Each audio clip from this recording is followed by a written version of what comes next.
All right, Sean Ray backstage with 8-time Mr. Olympia, Lee Haney at the G.O.AT 60th anniversary of the Mr. Olympia in Las Vegas.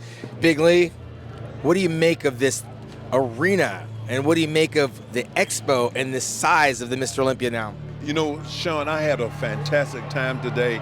I mean, this is a spirit of excellence. Everything was done so well, you know. The crowd, the excitement, the lighting, and the athletes was out of this world. Yeah. Yes. It's a different feeling, I imagine, coming in your first Olympia back in 1983. I had the Lion of Lebanon talking. This was over in Munich, right? Or was it Belgium? It was Munich. Munich, yes. Yeah. You go into your first Olympia. What expectations did you have? You were the universe champion, you're the national champion, and now you're going in your first Olympia, 22 years old. What did you think about that? You know what? I was just so happy with just being a part of the Olympia. I mean, being there as a youngster. I was the youngest one there. Yeah. You know, and to be on the stage with legends that I had grown up watching and copying their workout routines, their meal planning and so forth, and trying to emulate their poses. So it was an incredible experience. Yeah, were there any athletes in that show that you thought, I can't beat him, I can beat him? Did you go in there with an agenda?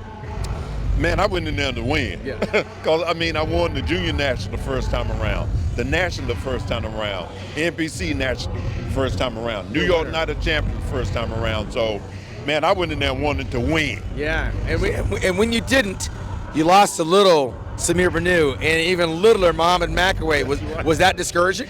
It wasn't discouraging, but it was a calling. It was a calling card, you know. Say, hey, man, you got to get better. And, you know, I never will forget. After that show, having placed third, I'm sitting here at the table, me and Shirley. She's my wife. You know, we had just gotten married.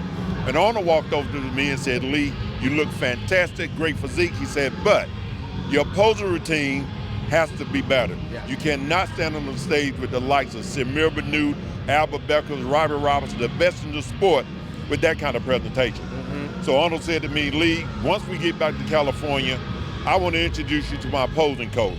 He said, because once you get your posing routine down and learn to pose big and display yourself, you'll be unbeatable. Yeah, I wish that was the advice some of the athletes today were getting. But you went on to win 8 in a row. And real quick, tell me, why did you stop at number 8? Well, after number 8, I almost stopped at number 7. Yeah. Because the only reason why I pushed on the 8, 7 was a record in itself. But I remember having a conversation with my wife, and you got to know Shirley. You know, Shirley she's a jock, she's hardcore. You know, she was a president of the sports club at our high school. Right. I was a vice president. Okay. So she sees all of that in a bucket of chips. So when I mentioned her, well, baby, you think I should stop at 7? She said, "What are you talking about? What are you saying? What's the matter with you?" I was almost embarrassed. Yeah. So I pushed forward to the 8th one because my wife was pushing me to.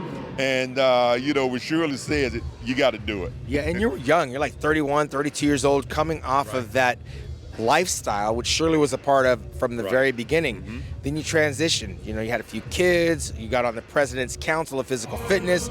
You opened up a gym. You had your television show. I mean, it seems like there's nothing that you haven't done. You won the Arnold Schwarzenegger Lifetime Achievement Award. You're in the Bodybuilding Hall of Fame. And you had a mentor in G.O.AT. How important was that role of him in your life?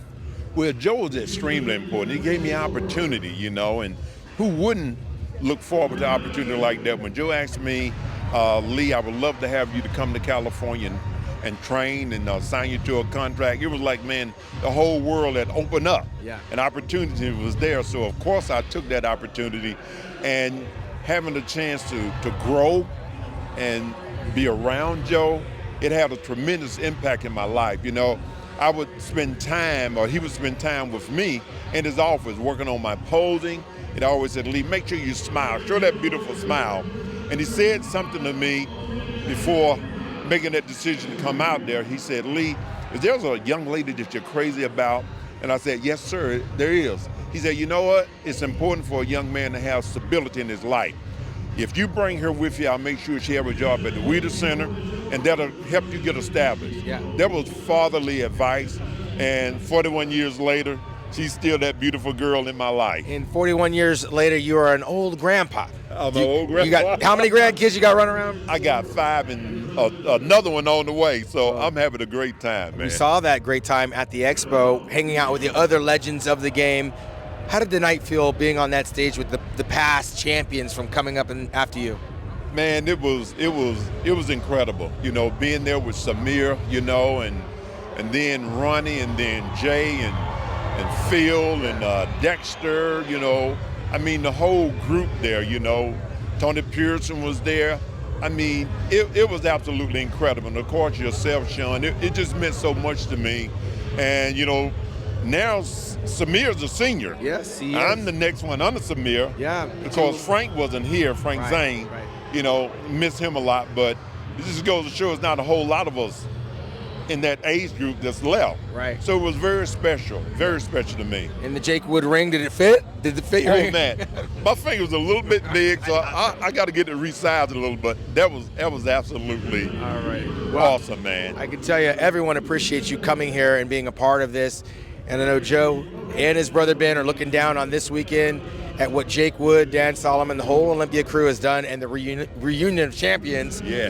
Hopefully we can do it again in 5 years. I don't think you can wait another 30. I don't know if I'll probably have my wings then. Well, I know you're inspiring a lot of people, and you continue to give back to the sport of bodybuilding. You got your Lee Haney Games coming up. Yeah, coming up November 2nd, Lee Haney Games. You can go to LeeHaneyGames.com to get tickets and get all the information then. All right, we are here with the GOAT backstage at the 60th Joe Weider Mr. Olympia weekend. I am Sean Ray.